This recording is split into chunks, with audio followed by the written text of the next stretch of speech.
Hello and welcome to another spoiler episode of Umineko. When last we left off, we were in the middle of a battle to incriminate Natsuhi.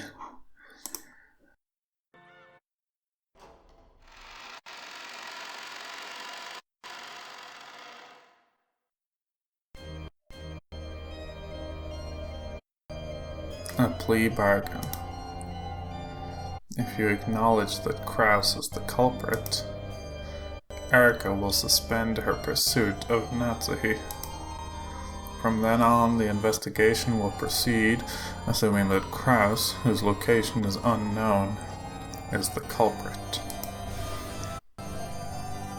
Well, you do, Vieto. At this rate, Natsuhi's in serious trouble, right? Will you accept the plea bargain? If you're willing to abandon this assure me a family honor thing, Bern will be kind enough to let you get off with a draw, okay? Kraus is currently missing, and it's unknown whether he's alive or dead. Like Kinzo, he's no different than a cat in a box that has disappeared into the mists of the island. A cat inside a box is unfixed, and no interpretation of it can be denied. It is the root of endless interpretations, the true source of the endless witch's power. In other words, no matter how much Bernkastel claims that Kraus is the culprit, she can't make that the sole truth. In other words, the Kraus culprit theory and the witch theory can be in almost perfect balance. It would mean making the game a draw. This was cajolery, offering her a second chance if she abandons the honor of the family she swore to protect, and consents to a fragment that stomps all over that honor. There's no room for false confidence. For Beato, to lose is to die. In this game, she should always choose a draw unless she has an overwhelming advantage.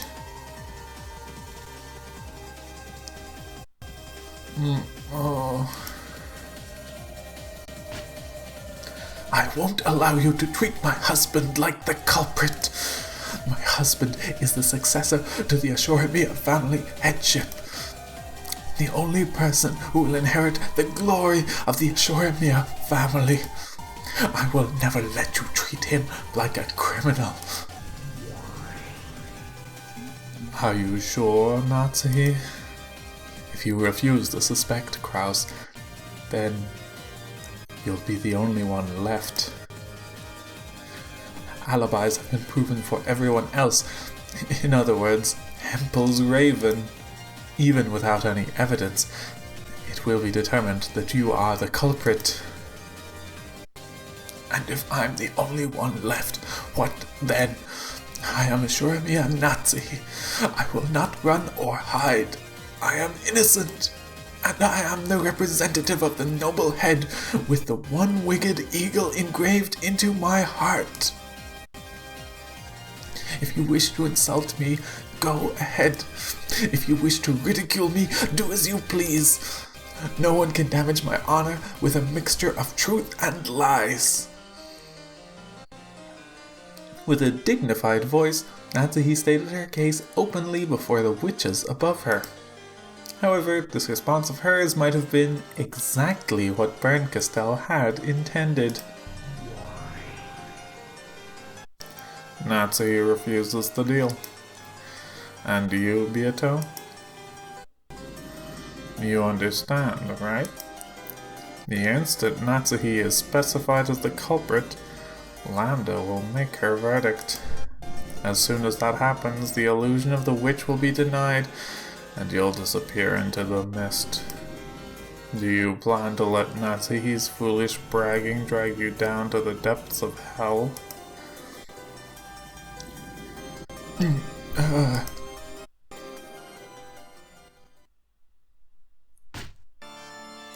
Richa, you fought well. This is our chance. Convince Natsuhi and try to work out a compromise. Both Lady Lambda Delta and Lady Bernkastel have bored not you as their true enemy. They probably want to have this game repeat and play some more. If they see that you're willing to make a concession, they will most likely accept it gladly and move on to the next game. If we move on to the next game, then what will happen to the Natsuhi of this game? The Natsuhi of this fragment... Now isn't the time to be worrying about that, right? Natsuhi is just a piece. Even if she gets removed from this game, she'll show up again in the next one. But that doesn't apply to you, milady. I believe you know what Lady Berncastel plans for this game. It's a more realistic goal to make use of that, and aim for victory in the next game instead. Accepting Lady Berncastel's deal might be our one and only good option right now. Throw away that useless pride of yours. Neither Kasparov nor Deep Blue won every game. The person that wins more games wins in the end, right? If a witch gets to attach to a single match, a single life, a single piece, my witch dies.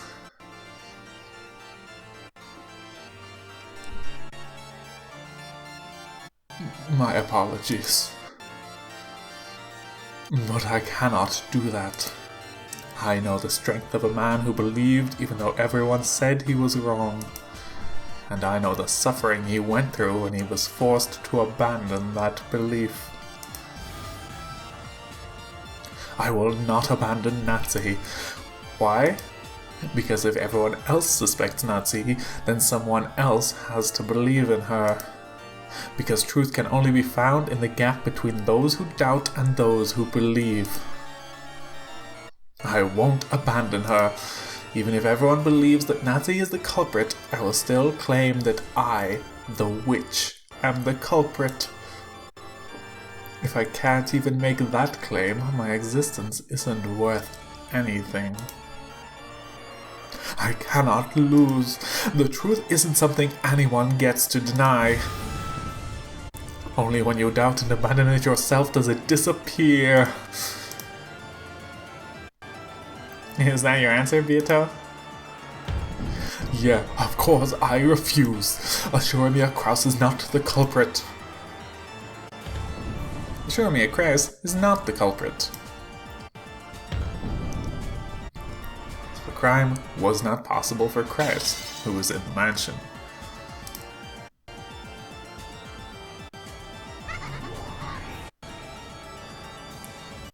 Fool. I won't let you take that back, okay? Here's what you get for being a quick-tempered moron. By the name of Berncastel, Witch of Miracles, I speak with the red truth. Assure me Kraus is not the culprit. And he was killed long ago, shortly after you heard his voice over the phone. Get it?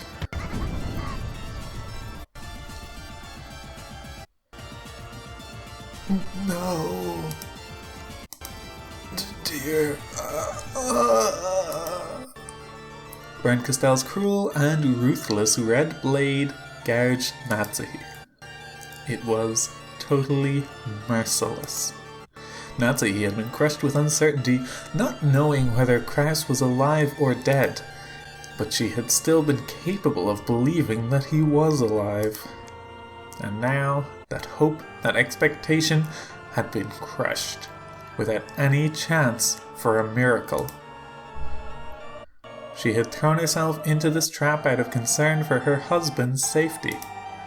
She had now lost her daughter and husband, and everything she had gained since marrying into the Ashuramiya family. No, even after all this, one thing still remains. If her husband has been lost, then right now she is the last person who can protect the honor of the Ashuramiya family. She still couldn't let it end here. Even wrapped up in so much sadness, Natsuhi would do all she could to protect that honor. With this final bit of strength.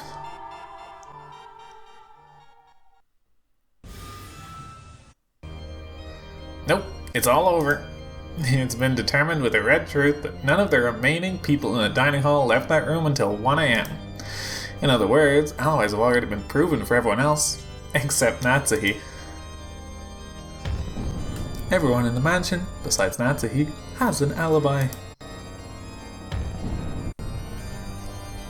Which means it was not possible for the people in the mansion besides Natsuhi, leaving no possibilities unexplored.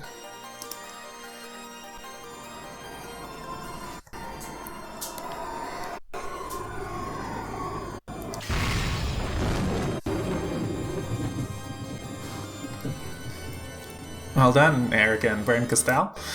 You've fully proven that the crime is impossible for everyone except Ashurmi and Natsuhi. Why don't I start reading aloud from the verdict? At midnight on October 4th, 1986, the defendant, Ashurmi and Natsuhi, left before the others while pretending to return to her room to sleep, and murdered George, Jessica, Maria, Rosa, and Genji one after another during the 1 hour period before 1 a.m. Let me tag something on. Due to circumstantial evidence, include the murder of Kraus. Yeah, that's right. In this situation, it's unthinkable that anyone except Natsuhi could kill Kraus. Revision to the verdict. During the hour before 1 a.m., Kraus, George, Jessica, Maria, Rosa, and Genji were killed one after another. It's only possible for any of those murders to have taken place between midnight and 1 a.m. The only person without an alibi during this time was Ashurmi and Natsuhi. From this point forward, the defendant will be treated as the true culprit. Furthermore, because it has been fully proven that the crime is possible for humans, Beatrice, Endless Witch, this court of illusions hereby denies your existence. You'll be given a chance to plead your case, but can you prove an alibi for Natsuhi? Or can you prove that it was possible for someone other than Natsuhi? If you can do that, Natsuhi will stop being... If you can do that, Natsuhi will stop at being one shade short of absolutely guilty. And the denial of your existence will be put on hold for this game. If Natsuhi had an alibi, Beato would have shown it long ago.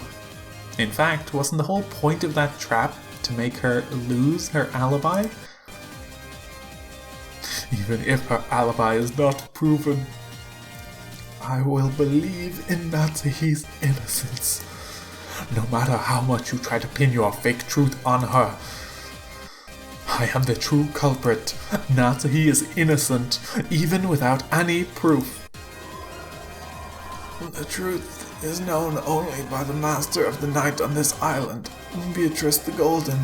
I am Ashuramiya Natsuhi. Now that my husband has passed away, I am the head of the Ashuramiya family. My determination will not bend no matter how you try and humiliate me. Why, you ask? It is because Father gave me permission to engrave the family crest of the one-winged eagle into my heart. How do you intend to disprove the existence of this honor with your evidence and your alibis? You cannot. The Ashuramiya family crest engraved into my heart is immortal. Now that Natsuhi and Beatrice had practically been placed on the guillotine, they cried out with all the strength of their determination. However, that did nothing but bring a cold smile to Lambda Delta's face. Erica had constructed a truth that Lambda Delta could accept, and no one could construct a more convincing truth to deny Erica's. In that case, the most convincing truth would swallow up everything else and become the one and only truth, even if it had happened to be different from the real truth. The truth of those in the past is swallowed up by the truth of those in the future. This can happen even for a mixture of truth and lies, as long as everyone acknowledges it as true. Sheesh, stop howling already. I like it best when witches sob and beg for their lives when they're about to be burned at the stake. When they try and bluff like you do, it's such a killjoy. In that case, I guess I'll send you one final gift. A red truth to smash that bluff wide open. What do you mean? Stop it, Ladybird Castell. Hasn't it already been overwritten with the truth you wished for? The truth and Nazis should be able to coexist. Please don't defile it. Please.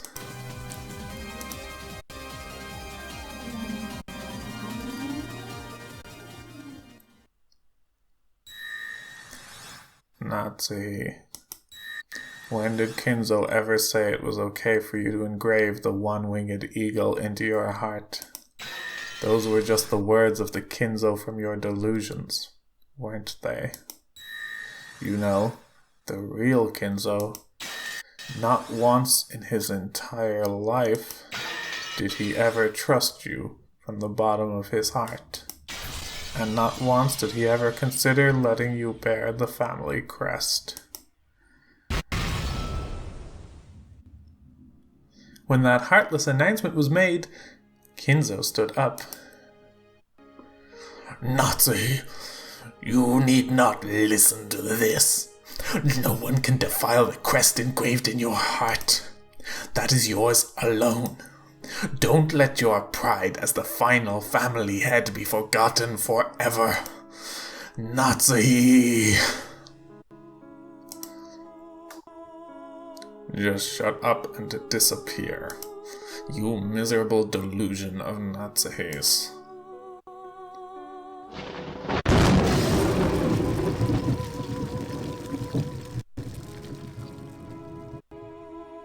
Gah!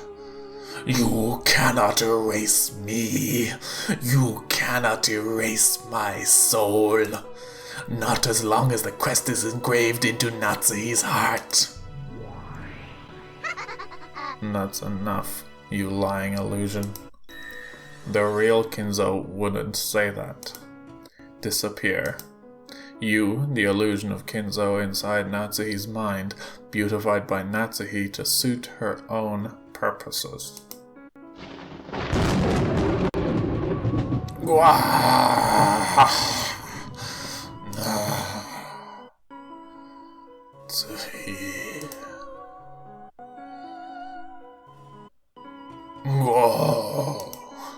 A bright red flash of lightning smashed Kinzo over and over again as he screamed.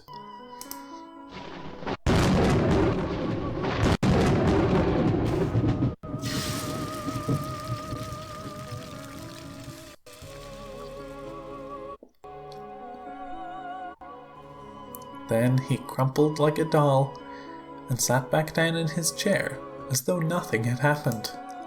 The fierce emotion had left Kinzo's face.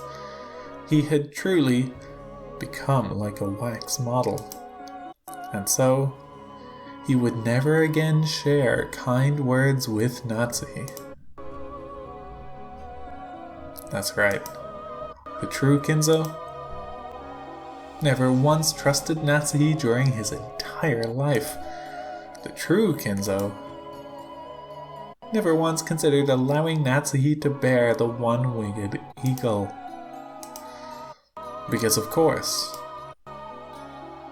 Kinzo had already vanished before the start of the game. The Kinzo that appears in this game is nothing more than Natsuhi's delusion. Every part of this Kinzo who believed in Natsuhi and entrusted her with protecting the family honor was a phantom created by Natsuhi.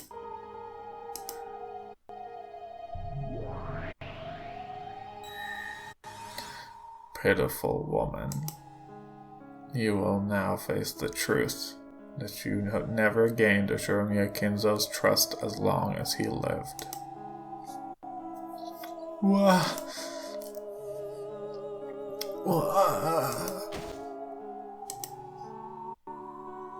Natsuhi, don't cry. Kinzo entrusted the Ashuramiya family to you, right? No, he didn't. Not only did he not entrust her with that, he never even said hello. Or met her gaze even once.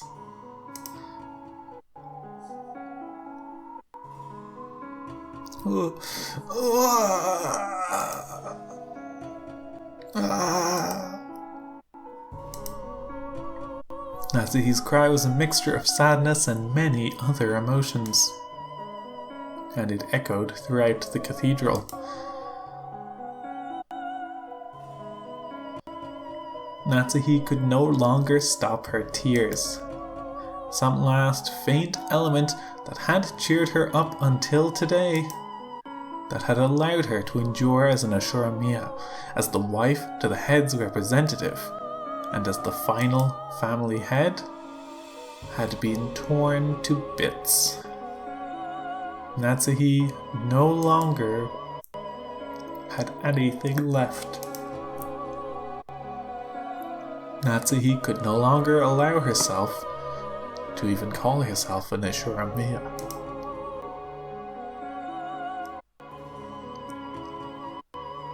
Those difficult days, those painful days,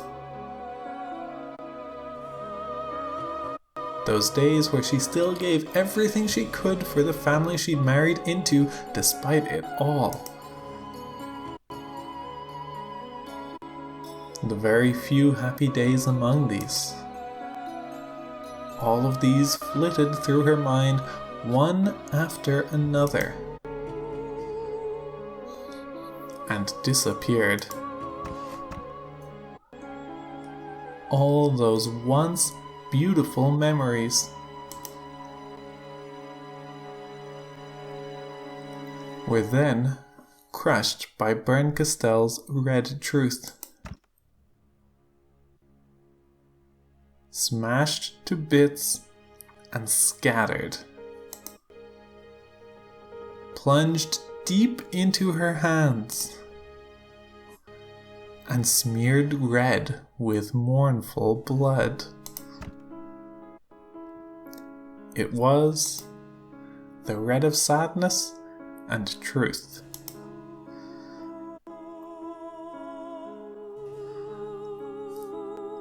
That is all. Just because the crime exists as it does. Oh, that is all. Just because the crime exists as it does, this level of reasoning is possible for Furudo Erika. What do you think, everyone? Lambda Delta clapped. Then a bit later, Berncastel also clapped, looking pleased. The expressionless, wax figure-like audience followed suit. And the unshakable verdict was welcomed with a great applause. And so, the truth of this tale was decided.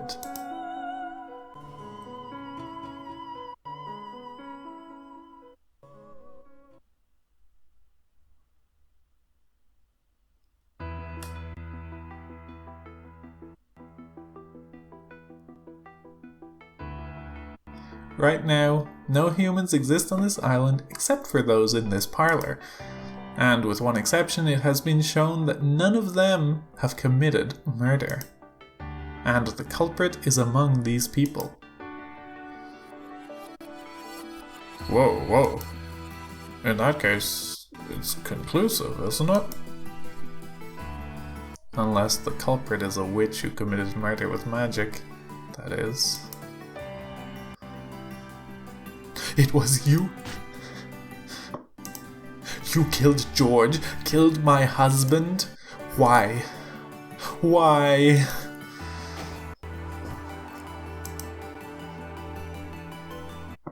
I didn't kill anyone. I didn't. In a panic, and with a voice that was far from calm, in a manner that was, to put it coldly, unsightly, Aunt Natsuhi denied the suspicion placed upon her. However, there was no longer any way around it.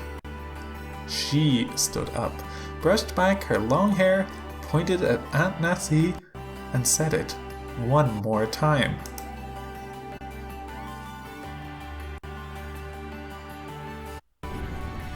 "You're the culprit. Assure me, Aunt Natsuhi-san." Red-faced and tear-streaked, Eva walked up to Natsuhi and grabbed her by the collar. Then, wordlessly, she slapped Natsuhi's cheek. Natsuhi, who had never been slapped in her life, was shocked by the taste of iron, which she was feeling for the first time. It turned into a scuffle between Eva and Natsuhi. Battler immediately tried to stop them, but Eva planted a sharp knee into Battler's gut and he doubled over. "Give them back. Give back George and my husband. Why did you kill them? You murderer, murderer!" Sobbing, Eva kicked Natsuhi, who had fallen to the ground, over and over. Battler tried once more to cut in and stop them, but he was brushed aside. And after that, no one tried to stop them. Repeating her son and husband's names over and over, Eva kicked Natsuhi. And kicked her. Then she started grabbing whatever her eyes fell upon and throwing it. Natsuhi was hit with a steaming teacup and a can of black tea whose tea leaves fell out all over her. She was kicked, her hair pulled and dragged up. Her cheek slapped so many times that it started to swell.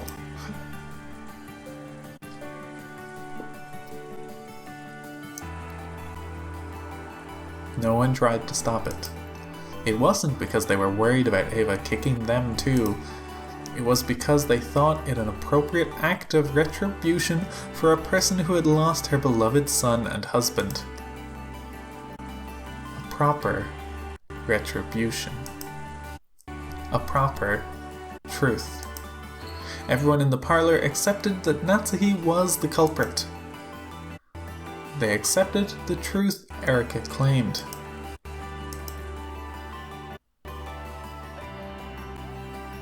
So it became a proper truth, and Natsuhi was designated as the proper culprit. She had already lost the husband and daughter who might have protected her. And even Kinzo, who should have given her a final bit of strength, had already vanished like a bubble in the ocean of illusions. No longer would anyone protect her. No longer would anyone believe her. So she was now the true culprit. Eva's shoulders heaved with her heavy breathing. Apparently her anger still hadn't abated. Erika patted her shoulder and made Eva take a step back. Of course, this wasn't to protect Natsuhi from violence. It was to further humiliate Natsuhi now that she had been branded as the culprit. "Natsuhi-san, I've solved 2 of the 3 riddles. The who-done-it and the how-done-it. The final riddle, the why-done-it, must always be confessed by the culprit herself. Please follow the rules of the mystery genre and confess." The why-done-it refers to the motive. If this was a third-rate mystery, you would let out a high-pitched laugh about now, confess to the crime, and start telling the story of her sad past. Don't tell me you intend to make me explain that part as well. "I am not the culprit. Someone believe me. I just had my husband taken hostage, was threatened, and fell into a trap. Natsuhi, with her hair a mess and her face red and tear-streaked, protested to everyone. But no one met her gaze, because it has already been resolved that Natsuhi was the culprit. Because Lambda Delta had acknowledged that the culprit of the tale was Natsuhi and had woven it that way. None of the pieces would pay any heed to Natsuhi's, to the culprit's, words. Natsuhi isn't the culprit. I am the Golden Witch Beatrice. I am the one who commands Rakujima's night and who has reigned since long before the time you are all still scared of the dark. Why can't you just call it my sin? Why must you suspect Natsuhi? Acknowledge me. I committed all the crimes. There's no way a human is the culprit. The illusion of the witch had already been crushed, and Beato's voice didn't reach anyone. The verdict had already been made. Everything had been decided. No one can hear you. You're a phantom, a mere illusion. Go back to being a simple portrait. You're a faint phantom of a witch, born when Kinzo shared his illusion with his relatives. That is the truth chosen by this world. So, great Lady Lambda Delta, now is the time for you to bury the ridiculous and foolish illusion that this witch claims is the truth.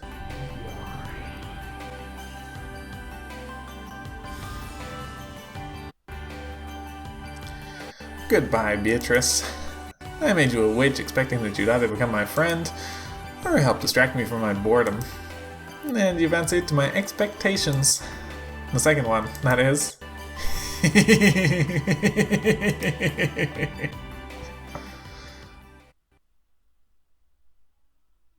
I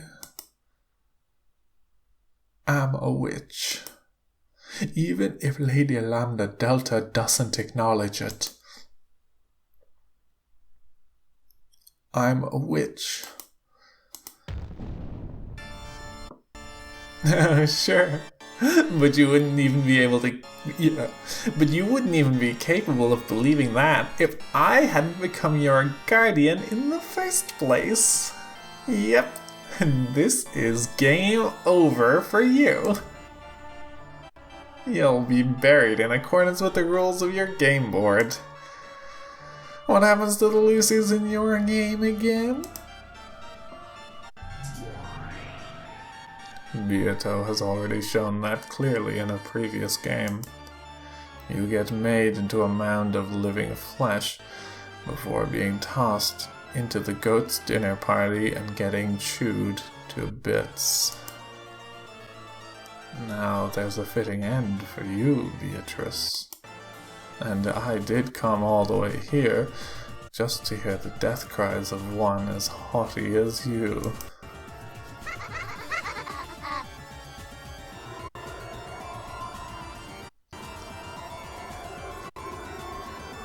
One by one, a massive number of goat attendants slipped out from the shadows of the pillars and began to fill the cathedral. The goats paid no attention to Natsuhi, who was seated in the center, but the crowd completely enveloped her. From Beato's point of view, up on the balcony, it probably looked like a huge boiling pot of goats. Huh.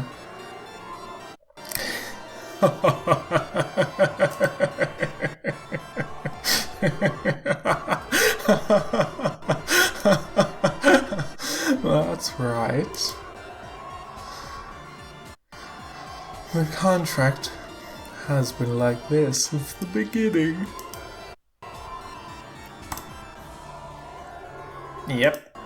Our contract said that whenever you stopped entertaining me, you would relieve me of my boredom with your life. Come, strip the title of witch from this woman and throw her into the pot of goats. Suddenly, there were goats standing right behind Beato. They lifted her up roughly. Let me hear some nice screams. You're the wine I've been fermenting all this time. Then perhaps refusing your request will be my final strike back at you. Yeah, I made her say it. The best screams always come from a girl who's just said some tired line like that. Fall. Beatrice. The goats carrying Beato no longer viewed her as their master. After holding her above the pot of clambering goats, which were snorting heavily in anticipation, they threw Beato's slender body into the air. All at once, the squirming goats faced the heavens and raised their arms. It was almost as though they would be able to forget their pain for just a short while by devouring her flesh. As she flew through the air, Beato tried to smile boldly, but it was so stiff that it seemed even more pathetic, much to Berncastel's amusement.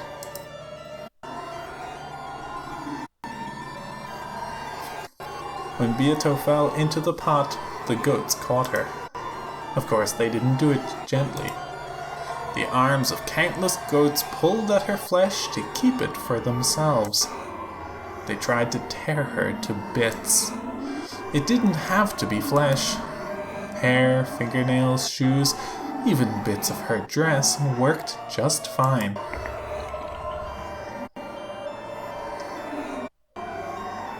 The mouths of those goats were the gateway into hell. However, Beato was too big to enter into that gateway, so they had to chew and tear her into bits small enough to fit into it. Beato let out a bold laugh. She laughed from inside the pot of goats. However, her expression was very different from the one she had wanted. It was an expression not of a witch, but of a single human yelling in her death throes.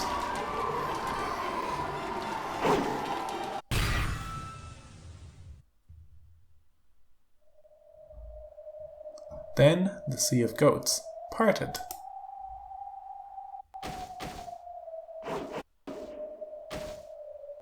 Glanor leapt forward, slicing all of the goats in her path with a single flash of her longsword. It was a clean slice, like cutting through butter.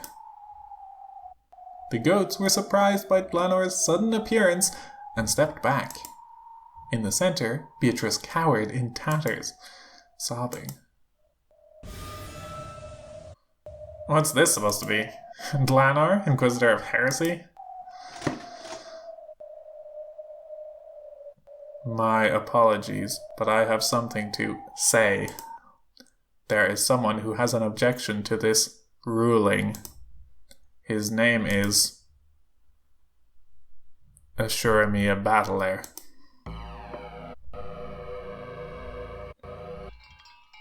All of the goats stared at Battler. What is unsatisfactory about the court's ruling?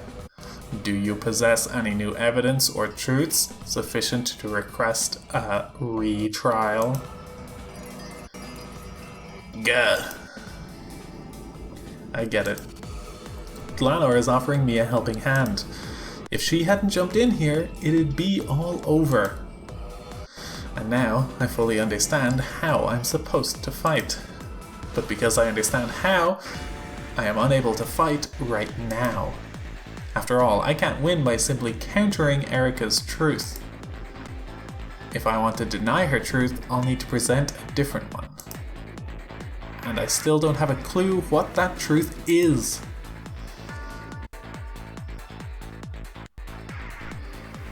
There is nothing that is not healed with time. And there is no truth that cannot be reached if you spend enough time searching. However, all trials have a limited time in which the truth must be decided. Therefore, a truth that cannot be reached within that limited time cannot become truth.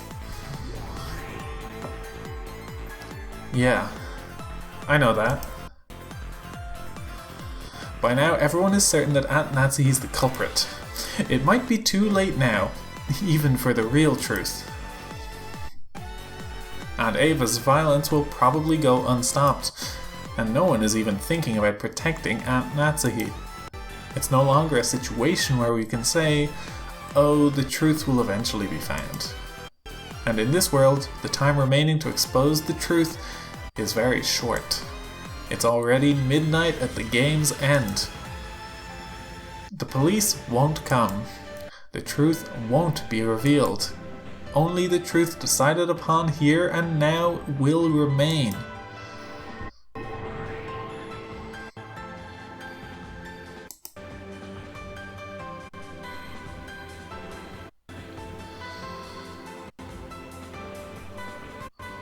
I slowly stood up, walked in front of Beato, and faced Glanor. I have no plan.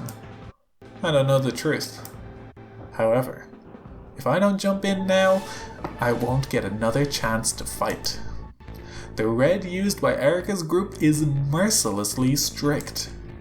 I seriously doubt that I can put together a truth where Aunt Natsuhi isn't the culprit without violating that red. Why the uncertain face? How pathetic. Damn it! Battler? I'll be the one to kill you. I want to keep that promise. And yet, right now, I don't have any plan at all. That's okay. In this world, there is no truth. The truth is made later on and overrides what came before it. Real truth doesn't exist anywhere.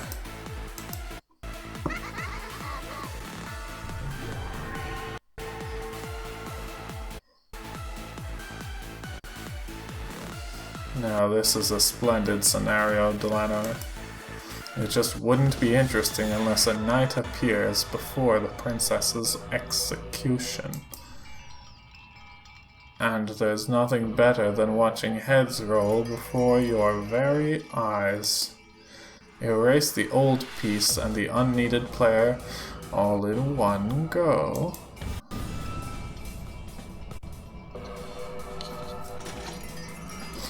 As you wish. Glory be to the great Lady Burton Castell. I am the head inquisitor of heresy, Delanor A. Knox. Step forward, Ashura Mia Battler.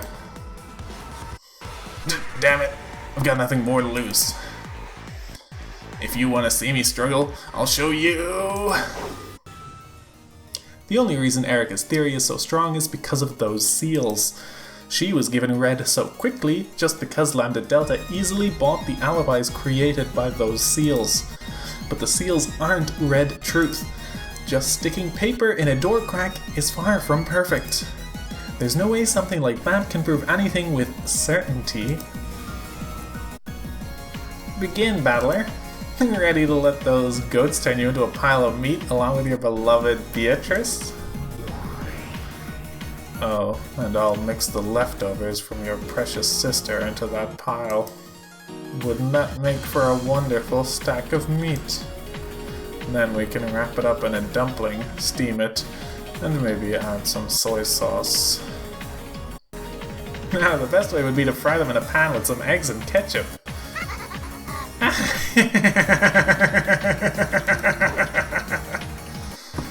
Damn it!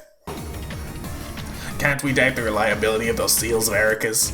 Something like wedging some paper in a door can't create a perfect alibi. It might be that someone noticed by chance and happened to put it back in the same place. The blade of my blue truth should have slashed diagonally through Dlanor's chest. However, Dlanor's expression didn't budge in the slightest, and there wasn't a single wound on her chest. I was wondering what you'd throw out there, but this is ridiculous. Allow me to explain. This is what I sealed the doors with. Did you think this was paper, Battler-san? Erika once again held up the thing that looked like brown paper. This is packing tape, and its adhesive power is extremely strong. I used scissors to make it easier to tear. Furthermore, I wrote my signature, which cannot be reproduced, in 3 places. Across the tear point, across the edge between the door and the tape, and across the edge between the tape and the door frame. Therefore, it's impossible to tear it off without leaving a mark, and it's impossible to reattach too. Permission to unsheath the red key. Granted.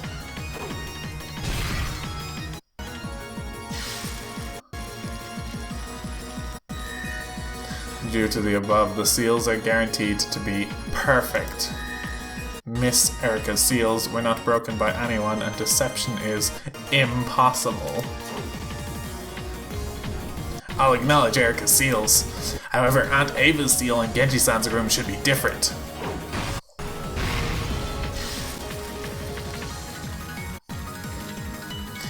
Ava's seal was the same type as Miss Erika's. That is because this method of sealing was the one that Miss Erika and Ava conceived of together after dinner. Erika said something about a scientific investigation and fished through the chemicals in grandfather's groom, right? There might have been some kind of solvent in there. If you use that, you might be able to tear off the packing tape without leaving fingernail marks.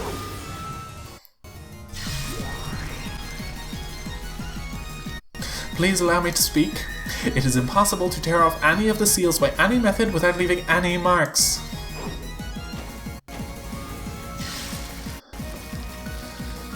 Please allow me to speak. There were no suspicious marks on any of the seals. Therefore, it's been proven that nothing was done to any of the seals. Repeat it. Yes, gladly. All of Erika and Ava's seals were not tampered with in any way that hindered their ability to act as seals, such as being scraped off. Damn it! Damn you, using packing tape that leaves marks all over the place. Dlanor isn't my only enemy. There's also her subordinates, Gertrude and Cornelia, and also Erika and her master, Bern Castell. And even Lambda Delta, the one who hijacked Beato's game. Everyone in this cathedral is an enemy.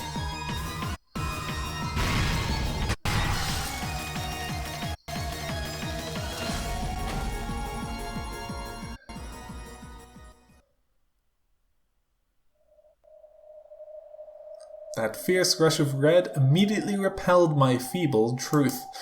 It's obvious why. I don't have any alternate truth. Even at this final stage, I have nothing. Were the seals all that you had to discuss? You promised to give it everything you've got.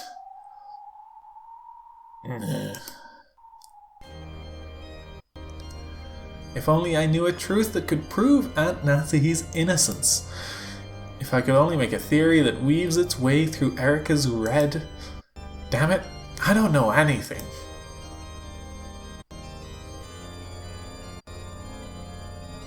Do you have any chance of winning?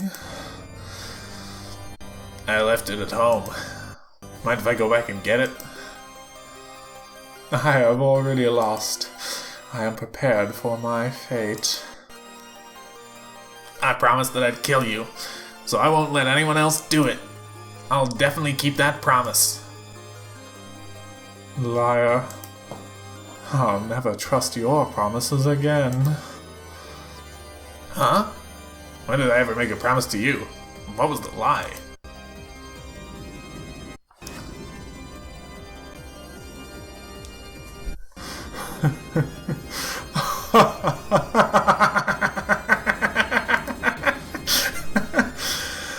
After hearing you say that, hell might not be so bad.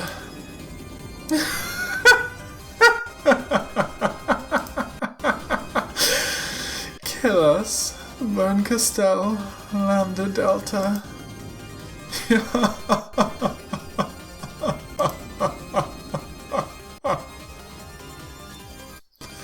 Beato let out a shrill cry, overcome with laughter. It was a broken laugh, and tears streamed down her cheeks. Battler's words would no longer reach her ears. She kept on laughing insanely, like a broken record. Is it over? Pitiful. I truly am disappointed, Ashuramia Battler.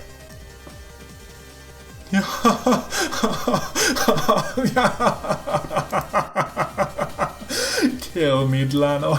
Slice me in half with that red long sword of yours.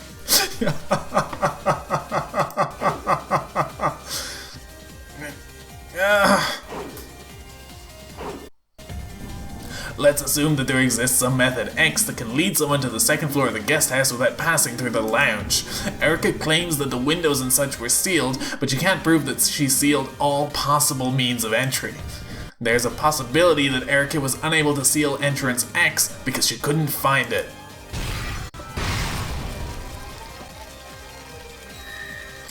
Nox's third.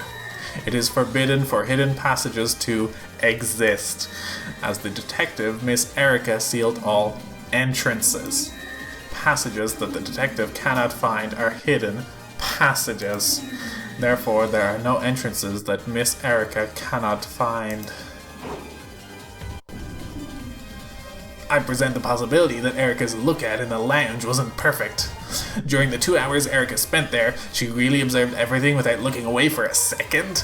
It might be possible for someone to have passed through the lounge during a small gap without at least Erica seeing them.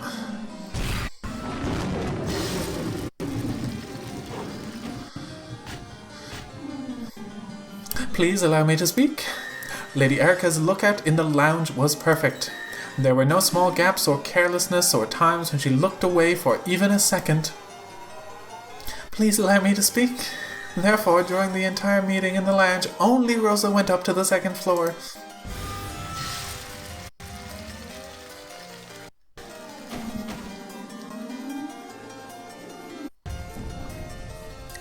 But was that really Aunt Rosa herself?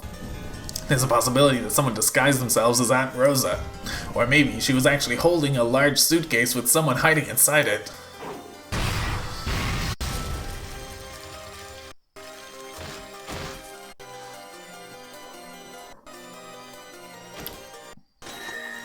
Nox's 10th. It is forbidden for a character to disguise themselves as another without any clues. There have been no hints suggesting that someone had disguised themselves as Rosa. Furthermore, Erica has confirmed that she wasn't carrying any luggage large enough to hide a human in. Aunt Nancy was being threatened by someone. The uninvited unknown guest X is the true culprit. How can you be sure we're the only ones on this island? The true culprit is someone else.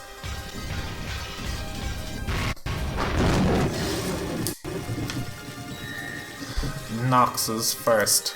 It is forbidden for the culprit to be anyone not mentioned in the early part of the story.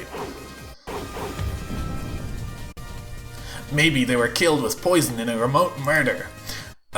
With a strange drug that can make a cut appear in someone's neck when they die. That type of murder has a delayed effect, so even with an alibi...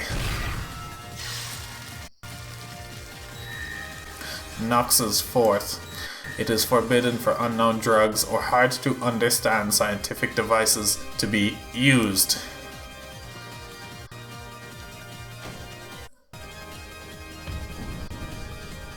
There's a chance that there existed a murder device X in the cousin room and Genji-san's waiting room that made a remote murder possible. It had some secret mechanism that still hasn't been discovered, and...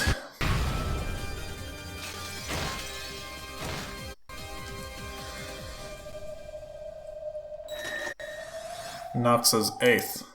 It is forbidden for the case to be resolved with clues that are not presented. Anyway, there exists a culprit other than Aunt Natsuhi. If you want to deny that, try and repeat in red that none of the appearing characters were the culprit.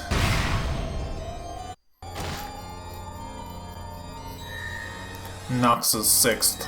It is forbidden for accident or intuition to be employed as a detective technique. You say that everyone except Aunt Natsuhi has an alibi? You're forgetting one person. Who's gonna prove that Erika herself has an alibi? Nox's seventh. It is forbidden for the detective to be the culprit.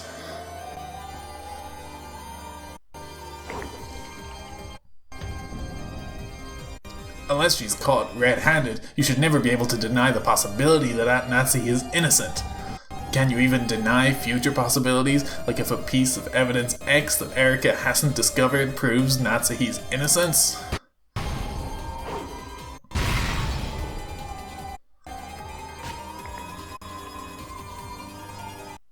Nox's eighth. It is forbidden for the case to be resolved with clues that are not presented. This tale is filled with malicious lies. The tale itself has become a trap to capture Natsuhi. The tale should be constructed only from impartial truths. Nox's ninth. It is permitted for observers to let their own conclusions and explanations be heard.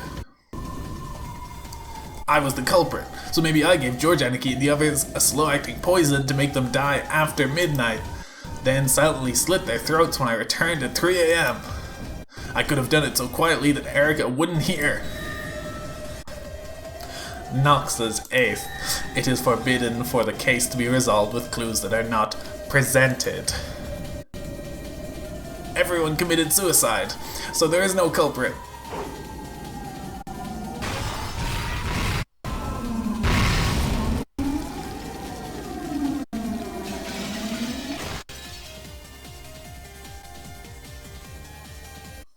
Please allow me to speak. All victims' deaths were homicides. Erika didn't personally examine the corpses, right? It should be possible for people who aren't the detective to make a mistake when examining corpses. Please allow me to speak. Know that no examination of the corpses could have been mistaken.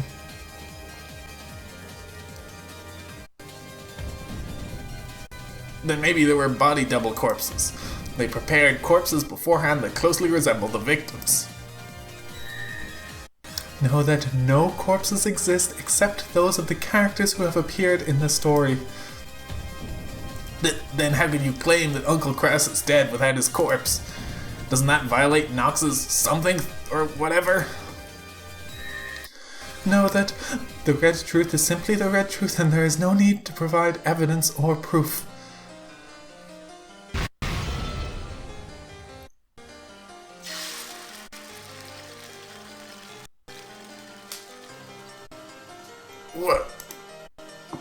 What the...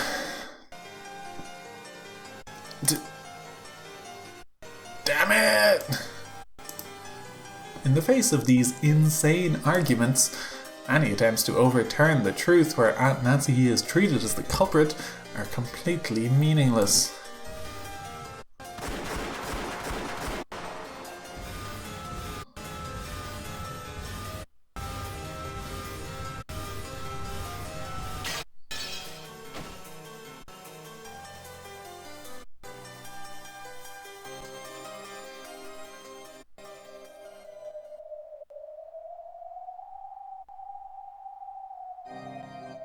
Each time I brandished my desperate blue truths, Glanor and the others' red truths knocked me down to the floor.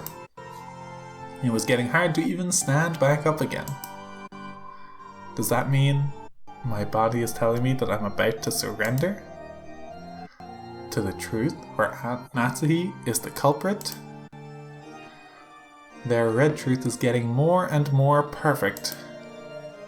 Each time I think I can slip through a chink in their armor, Delanor smacks me down with the red longsword of Nox.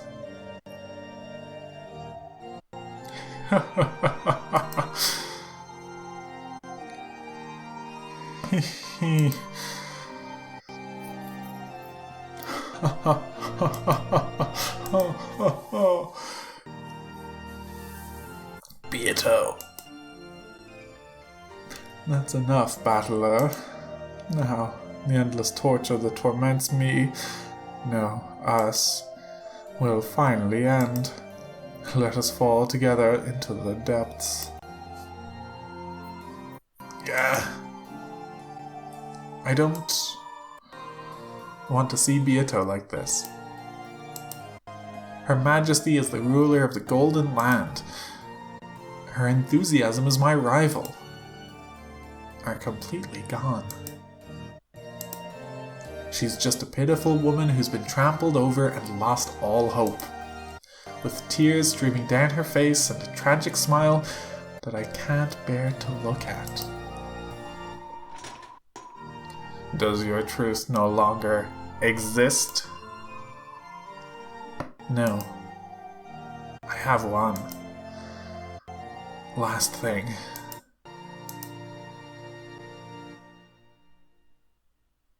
And that is a different truth where Natsuhi isn't the culprit.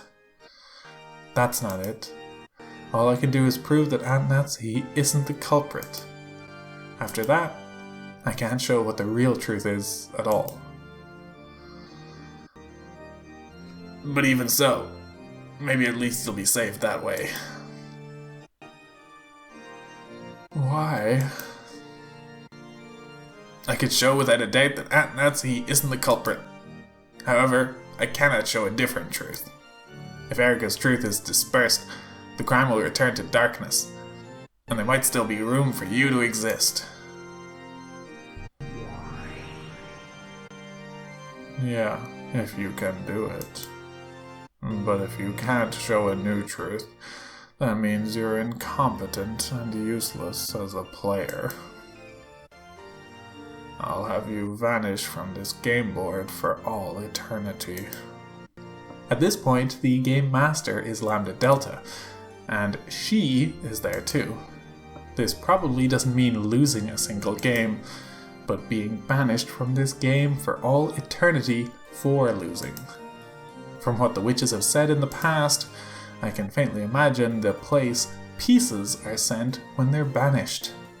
It's known as the depths of oblivion, an eternal darkness that lies on the far side of an eternal oblivion and where there is no concept of life or death. I'm going to disappear, aren't I? However, Beato will remain. As long as Beato remains, no matter how suspicious Aunt Natsuhi is, there will always remain space for the witch to be the culprit.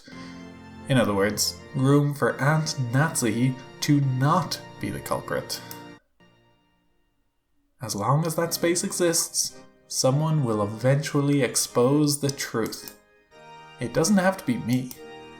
Anyway, eventually someone will smash this fake truth to pieces. I understood that the time had come to abandon myself for the sake of this other person who would eventually appear. For the sake of the real truth.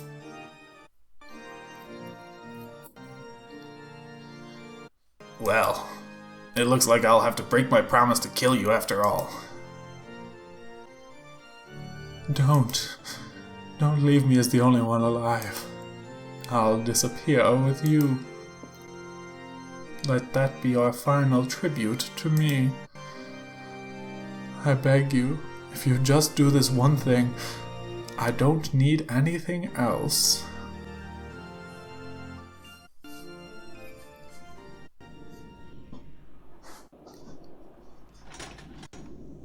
Have you used up everything you have? I really am disappointed in you, assure me a battler. Quickly perform his requiem. That way I'll have an open field in which to expose Natsuhi-san's sin. These guys really are interesting. Beatrice,